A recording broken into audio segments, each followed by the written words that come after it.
just had a little glitch. There we go. So everybody, hello again. I'm Amy Wenslow, and this is the Product Business Show. If you haven't joined us before, welcome, welcome. I'm so glad that you're here and tuning in with us. My name is Amy Wenslow, and we host this every other Monday at 11 a.m. Pacific time. It usually goes about half an hour, maybe 45 minutes, and we'll definitely be taking questions. So one sec, my producer is, okay, got it. So if you want to get the reminders and find out what the show topic is going to be on the Facebook Live, I just put the URL up for our website. You can find out more information about the show there. So it's products2profits.com.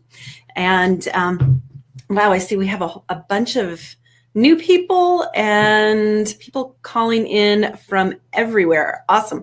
We've got Oregon, California, New York, Florida, looks like maybe Canada, and possibly a couple international people as well. So welcome everybody. I'm going to jump in and get us started today and go over a little bit of content here at the beginning, and then I'll open up the phone lines, and the Q&A on Facebook is already open.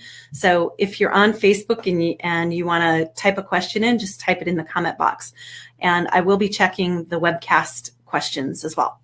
So with that, this is a show that is near and dear to my heart. We've been doing it about 6 years, I think, at this point. And it's really designed to help you move forward in your product business and in your services business so that you can have the life that you really are desiring.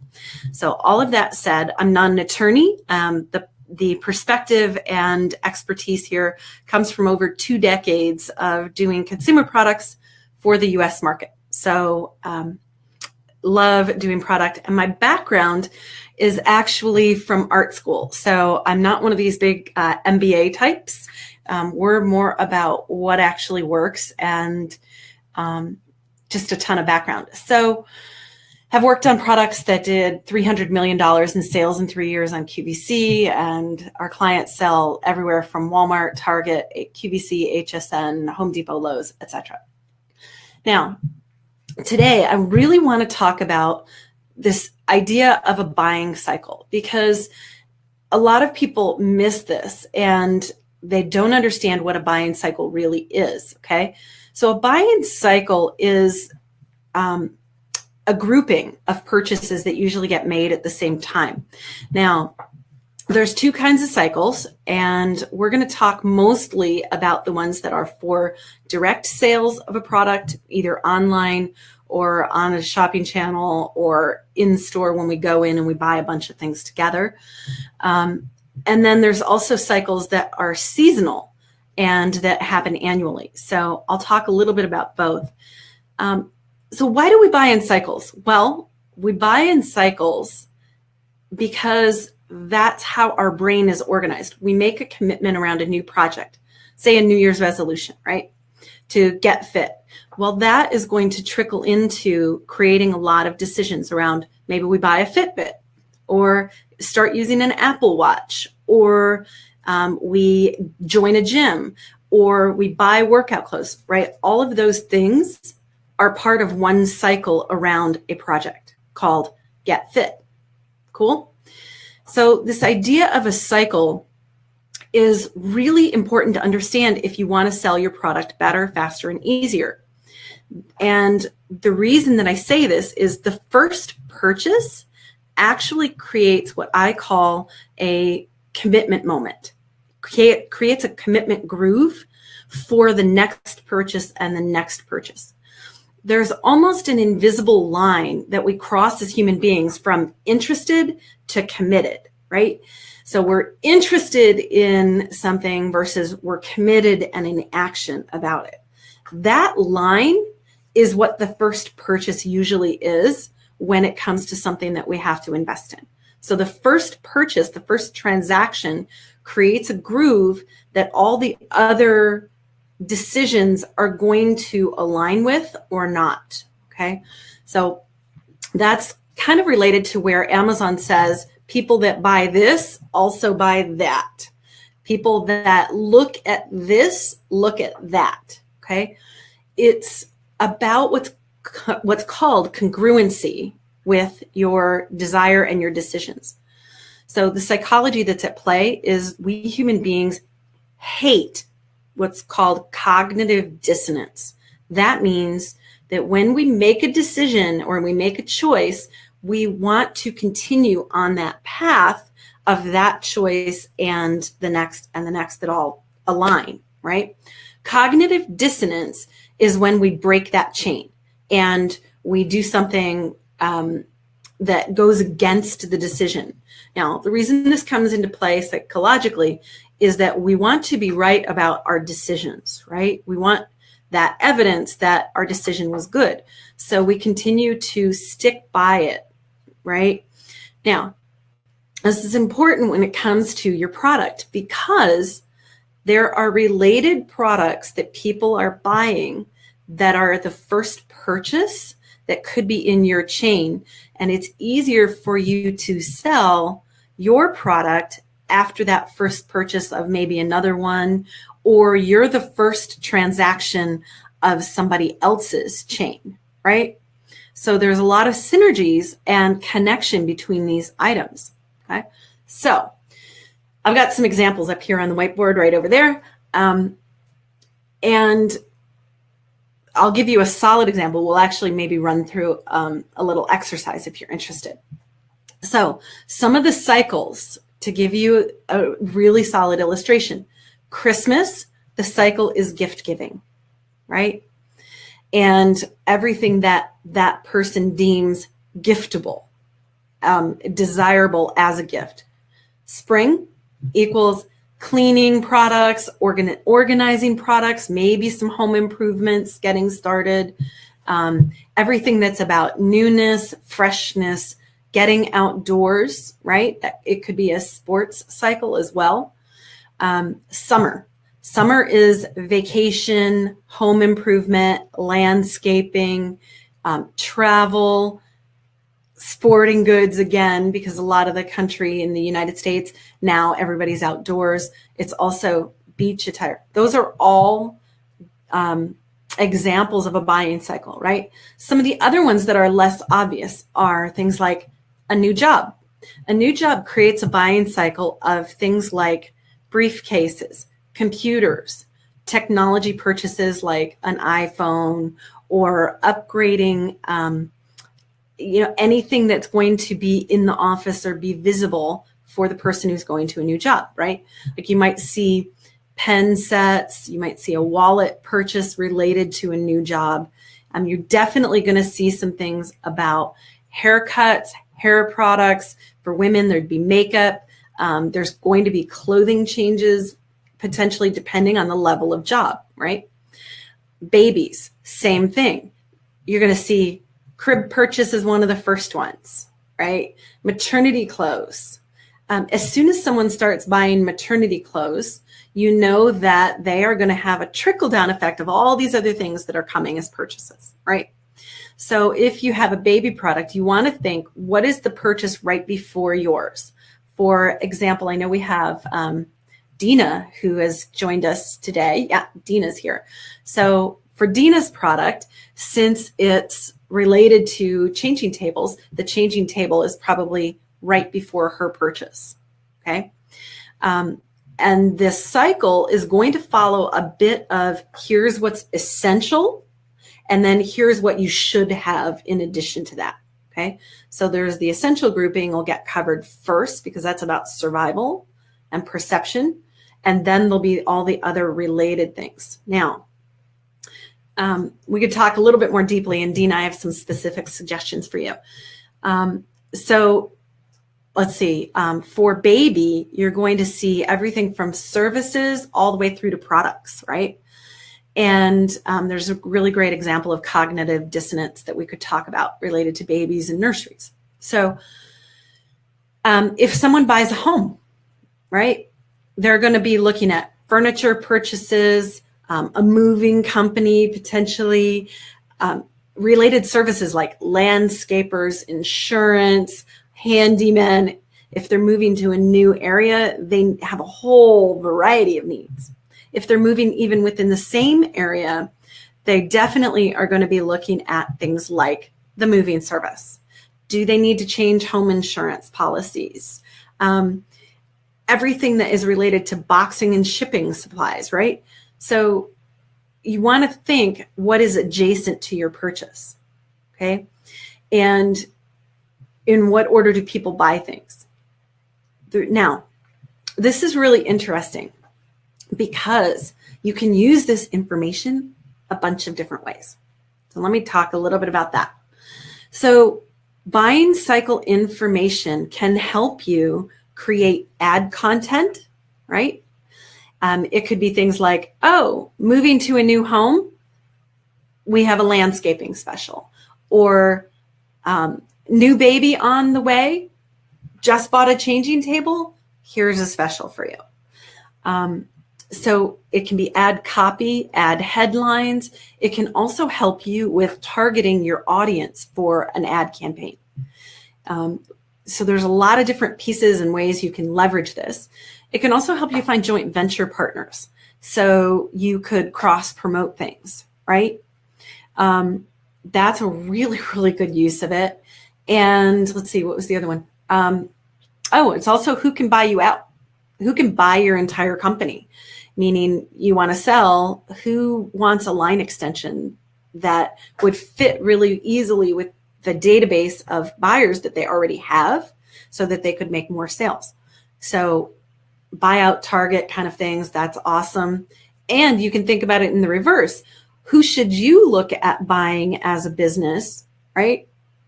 Like, do you want to buy a competitor? Do you want to buy a related product line and sell that to your customers? So you think, who are the synergies, okay? The other one is really interesting.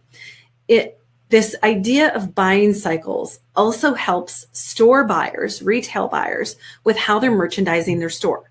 So putting related items together, moving the promotions around, right? Like right now, you'll see a lot that's about New Year's resolutions.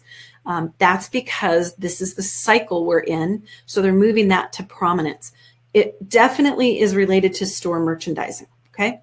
So it helps you a lot of different ways, online and offline. Let's see, running through my notes over here. Yep, cool, we've got everything. So with that, I'm going to just talk a little bit here about buying cycles and clusters as it relates to new products, okay? If you are a brand new product, you've never been on the market before, and you want to sell to large retailers, there are buying cycles that are related to their annual sales and their annual planogram reviews. Those are annual purchasing cycles, okay? So it's a little different, but they are driven by when consumers naturally want to do things, because that's when the store wants to have the product in, okay? So keep that in mind. I am going to open up our phone line really briefly. If you've got a question or you want to know what kind of buying cycle your product fits in, or you want to brainstorm that with me, happy to do it. If you're on the phone, you press *2 on your phone, and that'll raise your hand, and I'll be able to open up the phone lines for you to ask. And then if you are on Facebook, just type it in the comment box right down there. Okay, I am watching it. We've got we've got Kim and Jessup and Jeff and Jill all on here. So Kim Walters, she and Jeff, her husband, are doing a product. The adjacency really is anything related to safety and anything related to reciprocal saws and grinders. So the related products would be blades, anything like that, okay? So when we talk about merchandising recently, that's what we were looking at.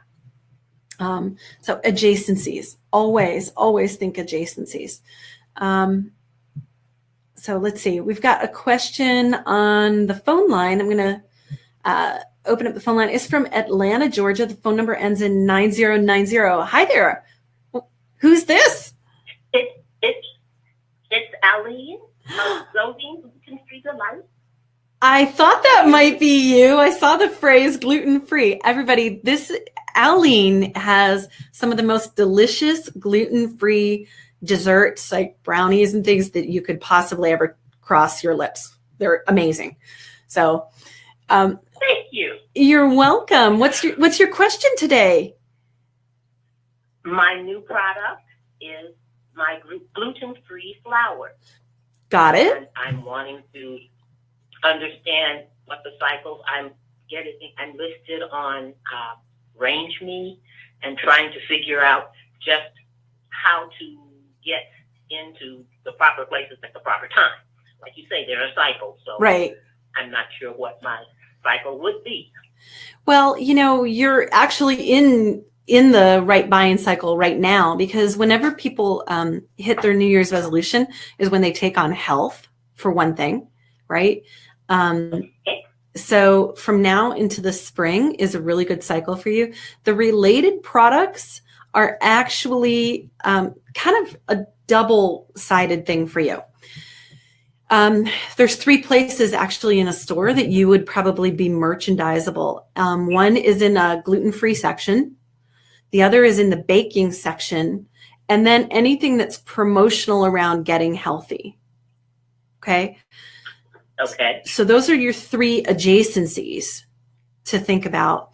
The other products that people would buy, if you were really going to look at what's called a Venn diagram and kind of have 2 circles of your groups, right? You'd have everybody who buys baking supplies, and then you'd have everybody who buys gluten-free stuff. And you'd look at getting that intersection, right? That slice right. That's between those 2 groups, or that involves both of those groups, are your ideal best people, right? So your ads and your messaging could be, love to bake at home, but can't stand the gluten. Okay. And what's the flour made out of? Is it nut-based or what?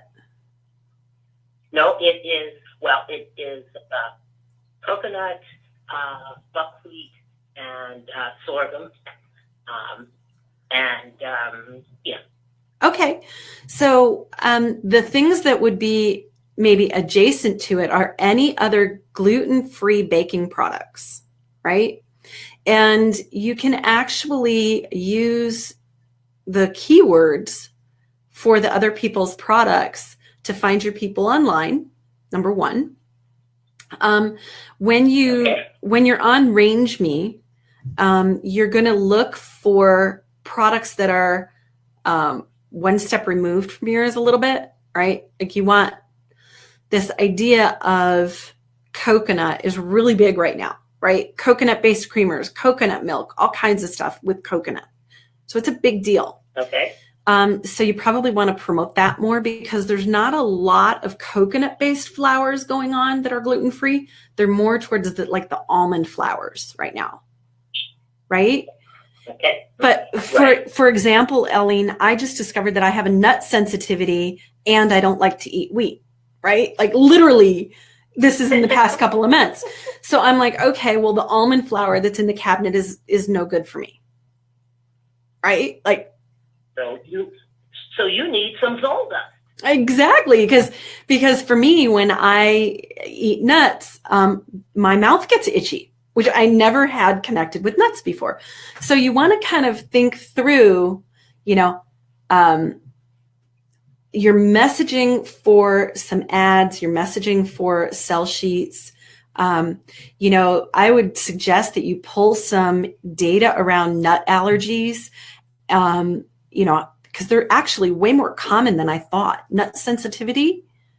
Anybody who has hay fever is a candidate for having a nut allergy. Really? Yeah, because like walnuts carry some of the same pollens and proteins as a pollen allergy. Got it. Didn't know that, right? Like that's kind of cool. No, did not.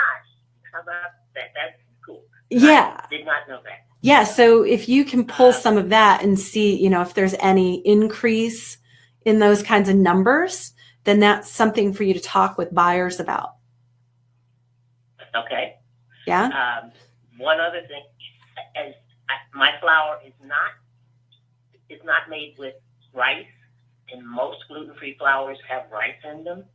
I eliminated the rice because gluten-free people have a greater tendency to have an enormous amount of arsenic in their system, and the rice is what promotes the arsenic. So interesting. I took the rice out of my flour. Yes. That's really interesting. So when you think about a buying cycle for you, anytime that people want to bake, right? Like you're definitely talking about the holidays, for birthday celebrations, those kinds of things where a lot of people bake, or would want to, then you're going to be in that kind of mode, right? Like for Christmas is a big season for you, because so many people decide to bake Christmas cookies, right? Thanksgiving dinner or when it starts. Right. So some of those things. The other trend would be to pay attention to paleo diets, like people that are investing in a special eating plan, like Whole30. Whole30 is a big eating plan about taking out anything that has gluten in it. Mm-hmm. Right? So you'd want to see, when are people enrolling in that program? That would be a cycle for you and a related thing. And you can actually get foods Whole30 certified, that they are compliant with Whole30 standards, and you can put that on packaging.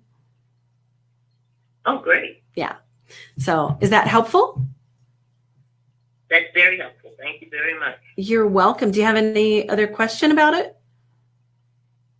Well, I'm trying to figure out how to best promote myself on Range Me, or what that means to be able to get promoted on Range Me. And do I really have to go to the primary to upgrade my status on it to get anything? Or well, what kind of account do you have right now? I got there because I was actually sent there by the manager of a Sprouts who would like to carry my flour. Mm-hmm. And so he said you'd have to come through Range Me, so that's why I went to Range Me.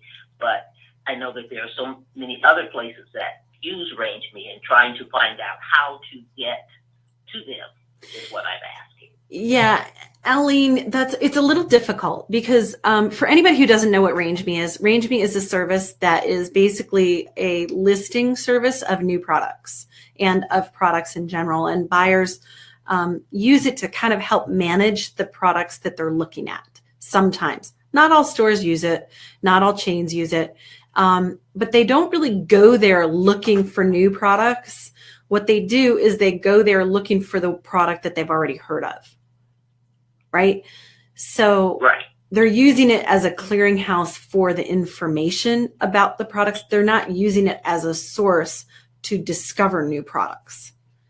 So you actually kind of have to use traditional techniques and social media guerrilla tactics to get them to know about your product. And then you go, oh, well, our listing's on Range Me. Here's the link to it.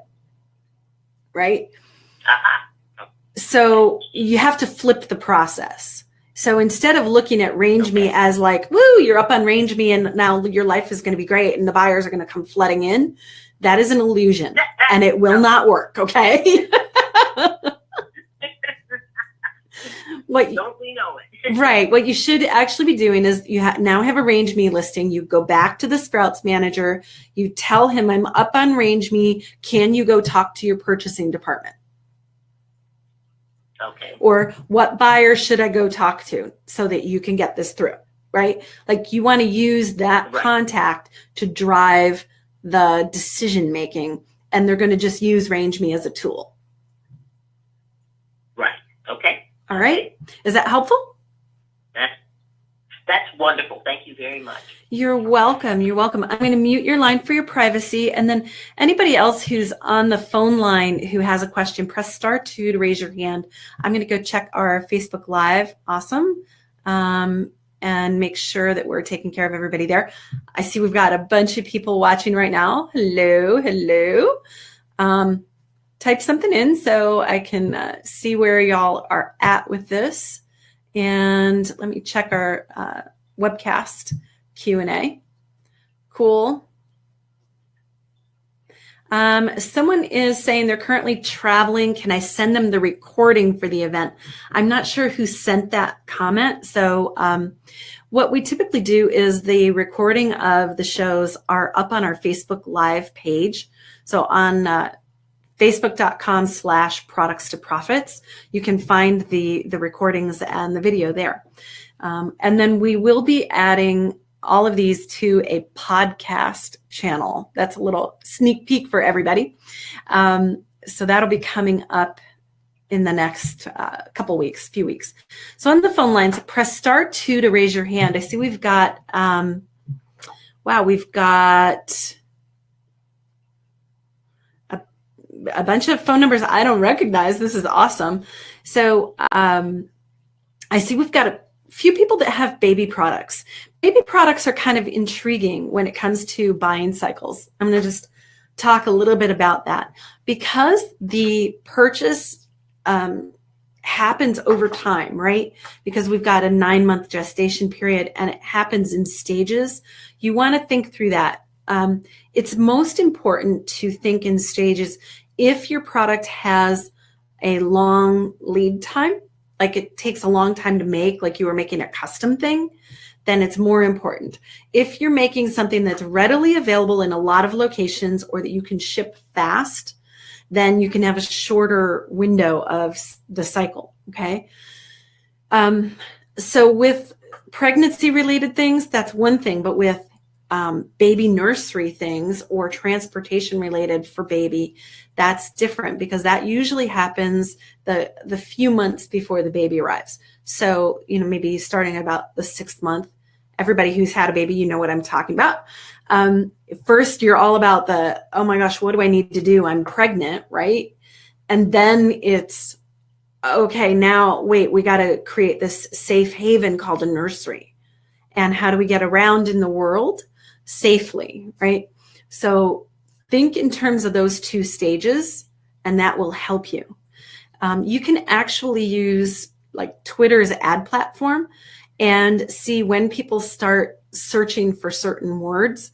And you can actually say, okay, I want people who have searched for such and such words in the past 6 months, right?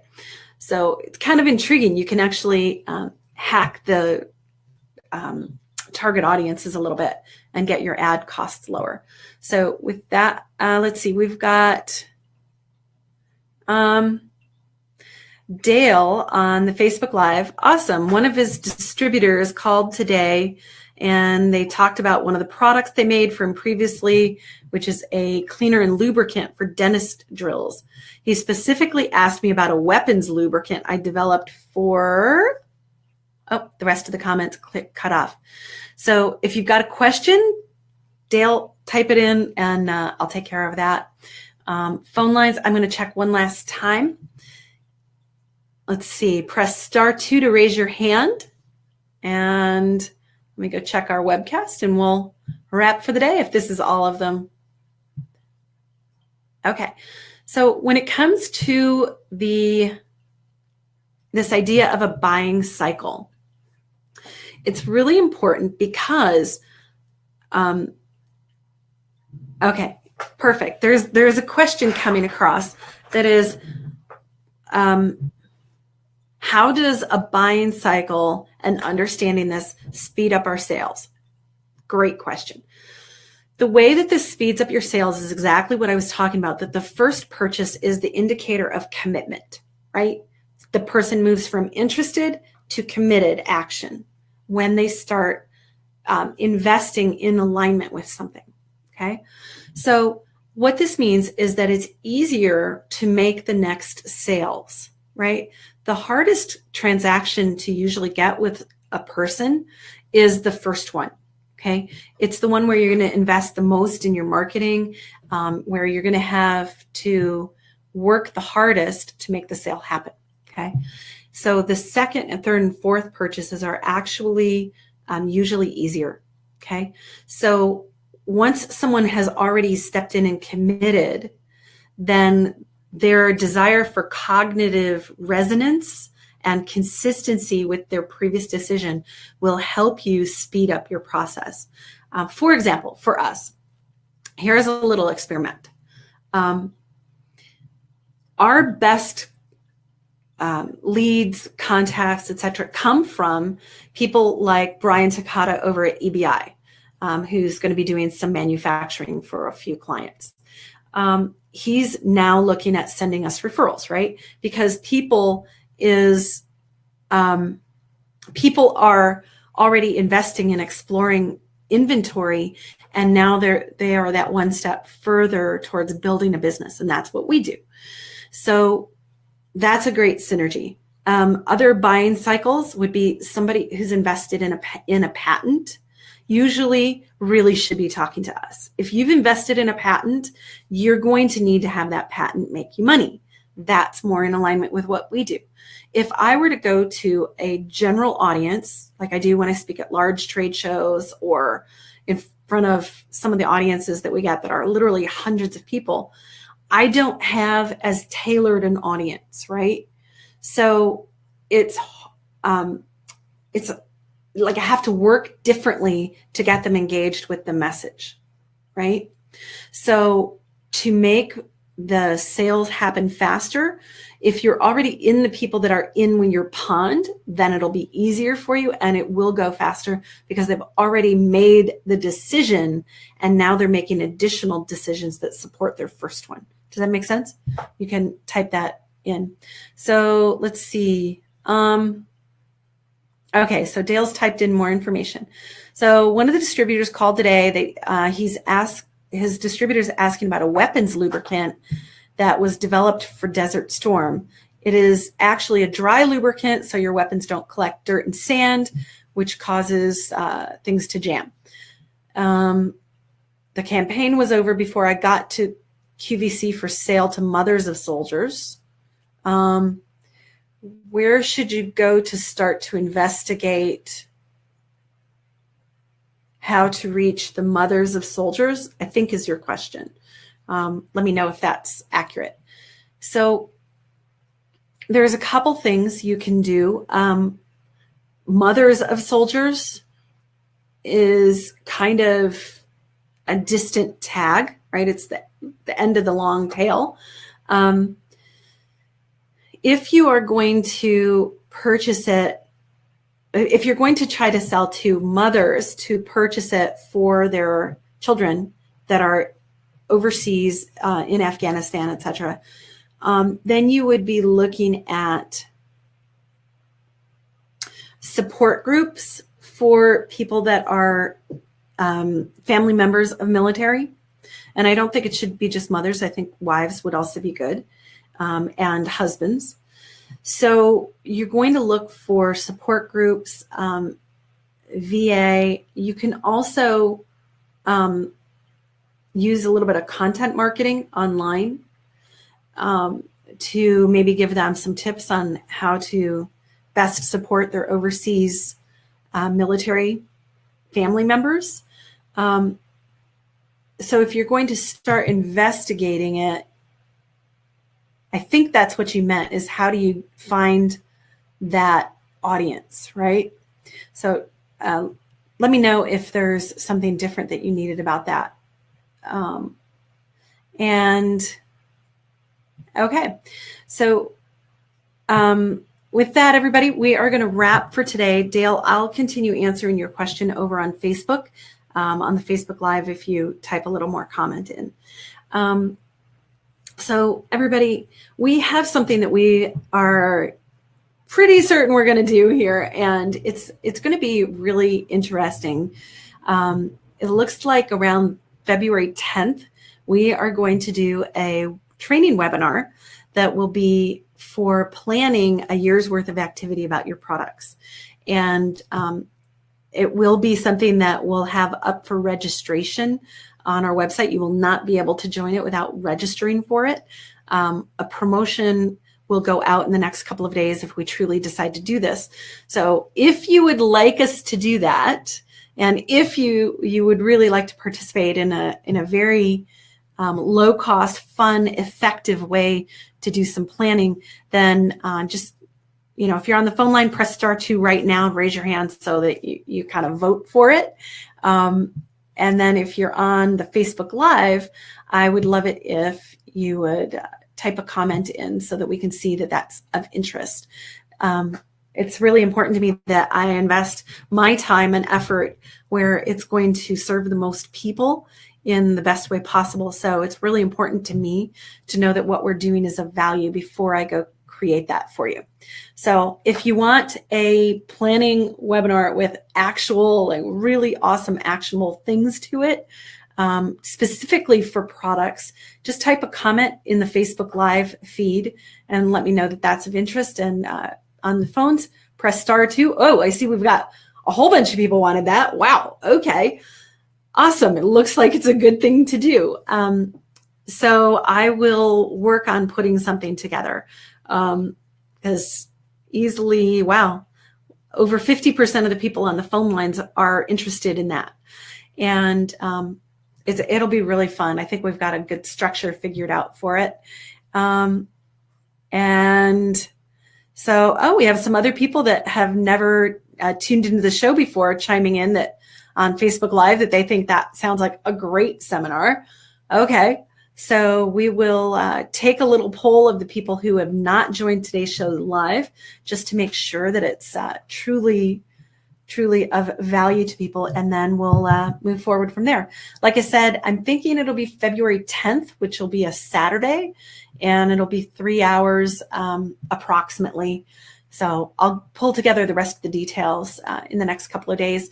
Anybody who is on the list of reminders, you will get notified of that. If you're just on the Facebook Lives, I'd really encourage you to go to the Product Business Show page. I'll type a comment in the Facebook Live comments with the link because we might not